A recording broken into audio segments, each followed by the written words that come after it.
بسم اللہ الرحمن الرحیم۔ دوستوں اور ساتھیوں، میں ہوں شہزاد چودھری اور آپ دیکھ رہے ہیں مارگلا نیوز۔ ایران، امریکہ اور اسرائیل کے درمیان جنگ میں ایرانی سپریم لیڈر سید علی خامنائی جو ہیں وہ شہید ہو گئے۔ ان کے خاندان کے اہم ترین افراد اور چند اہم ترین سینئر فوجی حکام اور جو حکومتی عمال تھے وہ بھی شہید ہوئے۔ لیکن ایران جو ہے وہ ابھی بھی انشاءاللہ العزیز امریکہ اور اسرائیل کے سامنے ڈٹ کے کھڑا ہے۔ اب ایرانی جو سپریم لیڈر ہوتا ہے وہ ایران کے نظام کے اندر انتہائی اہم ترین شخص ہوتا ہے کہ اس شخص کے پاس اتنے اختیارات ہوتے ہیں کہ حکومتی سطح پر جتنے بھی فیصلے کیے جاتے ہیں ان کو ویٹو کرنے کی یا ان کو فائنلی اپروو کرنے کی اتھارٹی جو ہوتی ہے وہ سپریم لیڈر کے پاس ہوتی ہے۔ اب علی خامنائی صاحب جو ہیں وہ اللہ کے حضور پیش ہو گئے، اللہ ان کے نیک اعمال کا ان کو جو ہے وہ بدلہ دے اور ان کی خطاؤں سے درگزر فرمائے۔ اب یہ اہم ترین مرحلہ درپیش ہے ایرانی قوم کو کہ ان کا نیا سپریم کمانڈر کون ہوگا۔ جی ہاں، وہاں پہ عارضی طور پر تو جو ہے وہ نظام جو ہے وہ بنا دیا گیا ہے، 3 رکنی کمیٹی ہے، اس وقت موجودہ سارے سسٹم کو نظام کو دیکھ رہی ہے اور رافی صاحب جو ہیں وہ اس کے کمیٹی کے ہیڈ ہیں۔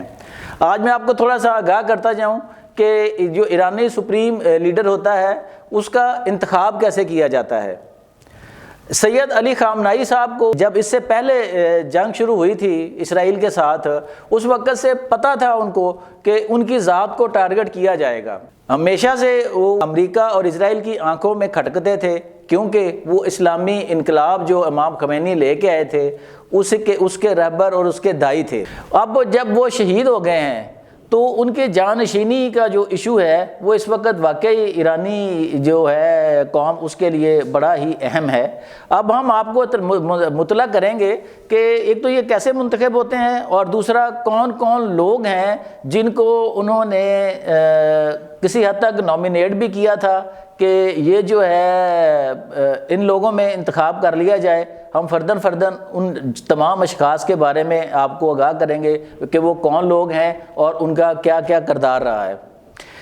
اس سے پہلے کہ میں ان لوگوں کے ناموں تک جاؤں، میں آپ کو بتاؤں کہ ایرانی خبرگان کونسل جو ہوتی ہے وہ عوام سے منتخب کونسل ہوتی ہے جو 88 افراد پر مشتمل ہوتی ہے۔ یہ 8 سال کے لیے منتخب ہوتی ہے اور یہی کونسل پھر آگے جو ہے وہ ایک مزید کونسل کا جو انتخاب کرتی ہے جو سپریم لیڈر کو منتخب کرتا ہے، اور اس کونسل کو سپریم لیڈر کو ہٹانے کا اختیار بھی ہوتا ہے۔ لیکن جب سے یہ ایران میں انقلاب آیا تھا، اسلامی انقلاب، اس کے بعد سے کبھی یہ ایسا واقعہ نہیں ہوا کہ کسی سپریم لیڈر کو اس کونسل نے ہٹایا ہو۔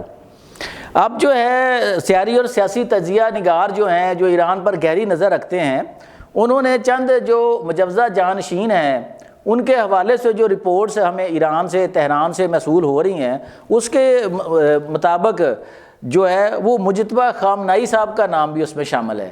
جی ہاں، مجتبیٰ خامنائی صاحب جو ہیں وہ شہید علی خامنائی صاحب کے صاحبزادے ہیں اور وہ پس پردہ اثر و رسوخ رکھنے والے ایک انتہائی اہم ترین شخص سمجھے جاتے ہیں۔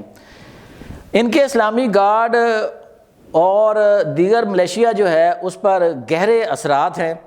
تاہم ایران میں IRGC جو ہے یہ ادارہ جو ہے یہ ایران جو موروثی جانشینی ہے اس کو سخت ناپسند کرتا ہے۔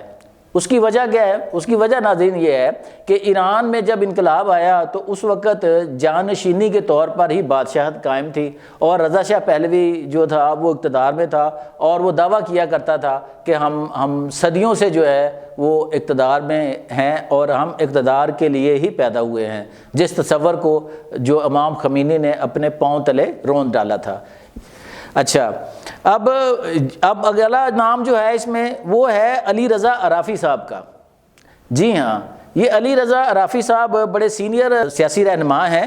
یہ مجلس خبرگان کے نائب چیئرمین ہیں۔ جیسے میں نے بتایا تھا نا کہ سب سے معتبر جو مجلس ہے وہ مجلس خبرگان، اس کے یہ جو ہے وہ وائس چیئرمین ہے، اور یہ گارڈین کونسل جو ہے ایک وہاں پہ یہ اس کے بھی ممبر رہ چکے ہیں۔ یہ گارڈین کونسل کیا کرتی ہے؟ یہ جو انتخابی امیدوار اور پارلیمنٹ کے قوانین کی جانچ پڑتال بھی کرتی ہے، اور رافی صاحب جو ہیں وہ ایران کے جو دینی مدارس ہیں ان کا جو نظام ہے اس کے بھی سربراہ ہیں۔ یہ انتہائی سمجھدار انسان سمجھے جاتے ہیں، اور انتظامی صلاحیتوں کے حوالے سے بھی اس وقت ایران میں ان کا کوئی ثانی نہیں گنا جاتا۔ رافی صاحب کئی دفعہ پاکستان کا دورہ کر چکے ہیں، لیکن ان کی ایک جو منفی چیز ان میں ہے کہ جو ایرانی اسٹیبلشمنٹ ہے، جو فوجی قیادت ہے، اس کے ساتھ جو ان کا لیکس لیک ہے وہ بہت کم ہے، یعنی نہ ہونے کے برابر ہے۔ اس کے بعد جو اگلے امیدوار ہیں وہ ہیں محمد مہدی میر باقری۔ جی ہاں، محمد مہدی میر باقری سخت گیر موقع رکھنے والے عالم دین ہیں، اور یہ بھی مجلس خبرگان کے رکن ہیں۔ انہیں مذہبی نظریاتی حلقوں میں قدامت پسند کے طور پر جانا جاتا ہے، اور یہ اس دھڑے کے بڑے پسندیدہ شخص ہیں کہ جو تھوڑا لبرل ہونے کے بجائے اسی قدامت پرستی، اسی نظریے پر قائم اور دائم ہے جو امام خمینی لے کے آئے تھے اپنے ساتھ۔ یہ قم میں قائم اسلامی سائنسز اکیڈمی کے سربراہ ہیں اس وقت جو ہیں۔ اس کے بعد آ جاتے ہیں حسن خمینی صاحب۔ حسن خمینی صاحب بانی انقلاب آیت اللہ روح اللہ خمینی کے پوتے ہیں۔ جی ہاں، یہ اور مزار خمینی جو ہے یہ اس کے متولی بھی ہیں، لیکن ان کا المیہ یہ ہے کہ یہ ان کو تقدس تو حاصل ہے وہاں پہ، لیکن ان کو انتظامی امور یا حکومتی اور سیاسی امور کا کوئی براہ راست تجربہ نہیں ہے۔ عوام میں ان کو بڑی عزت اور وقار حاصل ہے، لیکن ان کے پاس وہی بتایا نا کہ وہ انتظامی اور وہ جو تجربہ ہونا ضروری ہے کسی بھی کام کرنے کے لیے وہ موجود نہیں ہے۔ اچھا، اس کے بعد ایک اور نام ہے غلام حسین محسن الیجی، جو 2021 سے ایران کے چیف جسٹس کے طور پر خدمات سر انجام دے رہے ہیں۔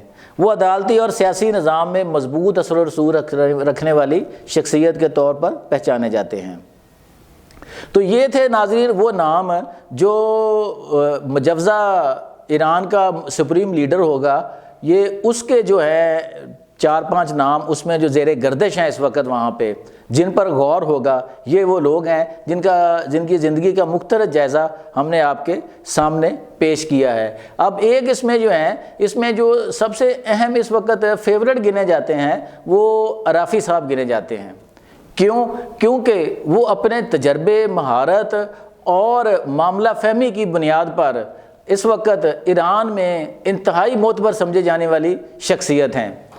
باقی افراد بھی کسی طرح کم نہیں ہیں، لیکن جو انتظامی تجربہ یا چیزیں رافی صاحب کے پاس ہیں وہ شاید اس وقت کسی اور کے پاس نہیں ہے۔ لیکن فیصلہ بہرحال اس 3 رکنی کمیٹی نے کرنا ہے، جس میں صدر ہوں گے ایران کے، اس میں چیف جسٹس ہوں گے عدلیہ کے، اعلیٰ عدلیہ کے، اور تیسرے ممبر جو ہیں وہ ایک فقیہ ہوں گے، جو سب سے بڑے عالم ہوں گے یا فقیہ ہوں گے، وہ کرے گی، اور پھر اس کی منظوری جو حتمی جو ہے وہ مجلس خبرگان کونسل جو ہے وہ اس کی منظوری دے گی۔ تو یہ وہ عمل ہے۔ اب دیکھتے ہیں کہ آنے والے دنوں میں کتنی جلدی ایرانی جو ہے اپنے اس اہم منصب کو جو ہے وہ فل کر لیتے ہیں، اور کون شخص ہے جو آئندہ کا ایران کا سپریم لیڈر بنے گا، اور پھر ایران جو ہے وہ اسی طرح جس طرح امام خمینی کے دور میں اور جس طرح سید علی خامنائی شہید کے دور میں استعمار کے سامنے ڈٹ کر کھڑا رہا، وہ آنے والے سپریم لیڈر کے دور میں بھی انشاءاللہ استعمار کے سامنے اسی طرح ڈٹ کر کھڑا رہے گا۔ آج تک کے لیے اتنا ہی۔ اپنا اور اپنے گرد و نواح کا بہت خیال رکھیے گا۔ اللہ نگہبان۔